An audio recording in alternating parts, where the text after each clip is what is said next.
क्योंकि आज नहीं, ये आदि अनादि काल से चली हुई प्रथा आई है। अगर आप देखना जाओ जितनी भी टेक्नोलॉजी है, ये टेक्नोलॉजी हमारे वेदों से निकली हुई है, कहीं बाहर से नहीं आई है। आप इतना भी ध्यान रख लेना कि हमारे अंग्रेजों ने कोई आविष्कार कर दिया हो, अंग्रेजों से कोई आविष्कार हुआ नहीं है, सब हमारे वेदों से सीख सीख करके कर रहे हैं। प्लेन बनी कब बनी? आप तो पढ़े हो, आप बताओ कितना समय हुआ प्लेन को बने हुए? 400 बरस, 500 बरस। तो आप लोगों की पढ़ाई के अनुसार क्या इसका प्लेन का आविष्कार किसने किया? विदेशी ने बता दिया कि इसने किया। नहीं, प्लेन का आविष्कार हुआ था जब हमारे सनातन संस्कृति, सनातन धर्म की नींव उस समय हुई थी। मनु और शत्रुपा जो अपने इस सनातन धर्म को जागृत करने वाले, यानी इस सृष्टि की रचना करने वाले प्रथम पुरुष और प्रथम महिला बने थे। मनु और शत्रुपा उनकी कन्या थी। उस कन्या का विवाह कर्दम ऋषि के साथ में हुआ था। आप टेक्नोलॉजी देखना, कर्दम ऋषि के साथ में उसका विवाह हुआ था। उस कर्दम ऋषि ने विवाह के बाद एक प्लेन बनाया था।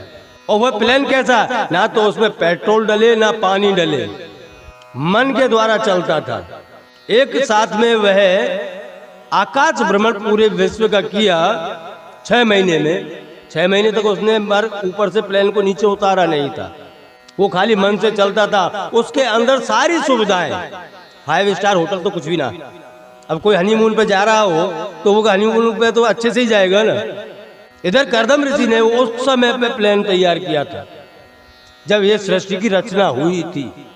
ये प्लेन तो अभी चला है, इसमें तो पेट्रोल भी डालना पड़ता है, सारी सुविधाएं करनी पड़ती हैं। ज्यादा देर ऊपर आकाश में उड़ भी नहीं सकता।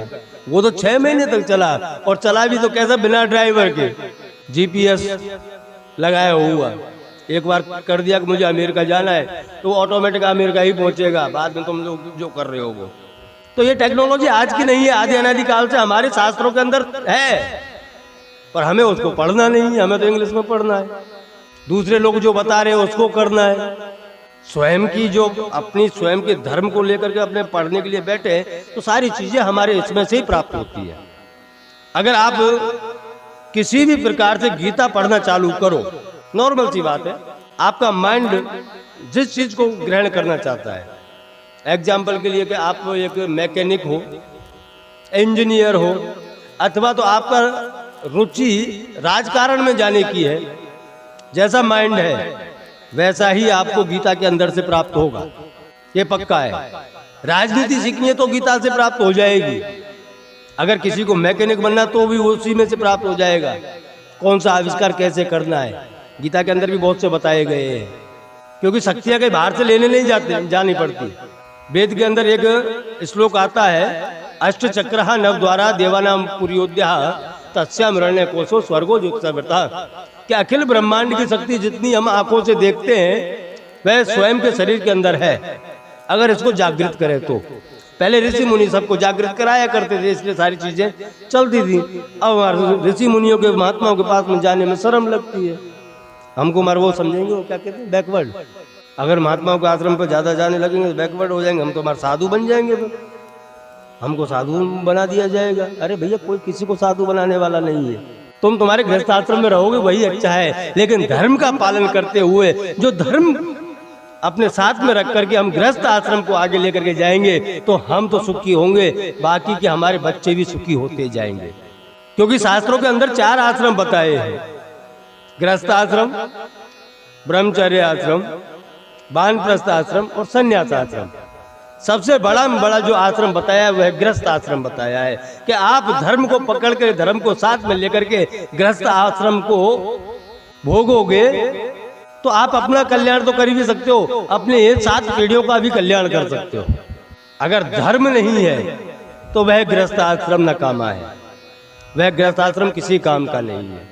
इसलिए धर्म को तो पहले लेकर के चलना पड़ता है। आप जब भी 7 फेरे लेते हैं हम, उस समय ब्राह्मण भी बताता है कि हमारे धर्म को तो पहले लेकर के चलना पड़ेगा, तो ही आपका गृहस्थ जीवन सफल हो पाएगा, अन्यथा सफल नहीं हो पाएगा। नहीं देखते हो आप, बीच बीच में छूटा छेड़ा हो जाते हैं, क्योंकि धर्म पकड़ा ही नहीं है। और जिस गृहस्थ के आश्रम के अंदर धर्म को लेकर के चल रहे हैं, धर्म के अनुसार जी रहे हैं, क्योंकि यहाँ पे शास्त्र भी कहते हैं कि धर्म से अर्जित किया हुआ धन अगर घर में आता है तो बुद्धि सद्बुद्धि हो जाती है, सारे अच्छे अच्छे विचार आते हैं। क्योंकि वो कहते हैं ना, जैसा खाओ अन्न ऐसा होता है मन, जैसा हम अन्न खाएंगे वैसे मन बनेगा। अगर अच्छी बार संपत्ति लेकर के आएंगे, सूरी संपत्ति आएगी तो बार देवताओं जैसे ही विचार आएंगे वैसा ही मन बनेगा, वैसे ही फिर हम अपनी प्रजा को दे सकते हैं। अन्यथा हम प्रजा को कुछ नहीं दे सकते, हमें खुद नहीं पता हम प्रजा को क्या देने जाएंगे। इसलिए मैं तो यही कहता हूँ कि हर घर के अंदर ज्यादा नहीं तो गीता का एक श्लोक तो रोज बच्चों को कराना चाहिए, कंटिन्यू उसको बोल देना चाहिए तुझे एक तो बेटा रोज पढ़ना है। एक दिन वह स्वयं आपको जब स्वयं की क्षमता के अनुसार बड़ा हो जाएगा तो आपको पूरी गीता ही पढ़ा करके सुनाया करेगा। इसका अर्थ ये होता है अपने को ऐसे चलना है। तो अपने बच्चों को ऐसा दो कि वो हमारी लाठी बने, ना कि हमको धक्का देने वाले। आज हम हमारे बच्चों को संस्कार देंगे तो ही हम कल सुखी हो पाएंगे, नहीं तो आप कितना भी पैसा कमा लेना, रात को नींद आएगी तो टैबलेट खा करके, ये पक्का है। क्योंकि डर लगा रहेगा, साला ऐसी संपत्ति को कोई ले ना जाए, मैं सो जाऊंगा आकर के मुझे कोई टपका ना जाए, डर तो लगा रहता है ना ज्यादा संपत्ति होती है तो। अगर हमें संस्कार के साथ में ज्यादा संपत्ति भी इकट्ठा किया होगा तो वहाँ टैबलेट लेने की जरूरत नहीं पड़ेगी, बड़ी प्रेम से नींद आएगी कि ठाकुर जी की माया है, ठाकुर जी ने आज मुझे दिया कल किसी और को दे देगा, मैं कहाँ साथ में लेकर के जाने वाला हूँ। जिस दिन ये विचार आ जाएगा फिर आपकी संपत्ति की रखवाली स्वयं ठाकुर जी करेंगे, आपको करने की भी जरूरत नहीं पड़ेगी। पर छोड़ना तो पड़ता है ना किसी के आधार पर।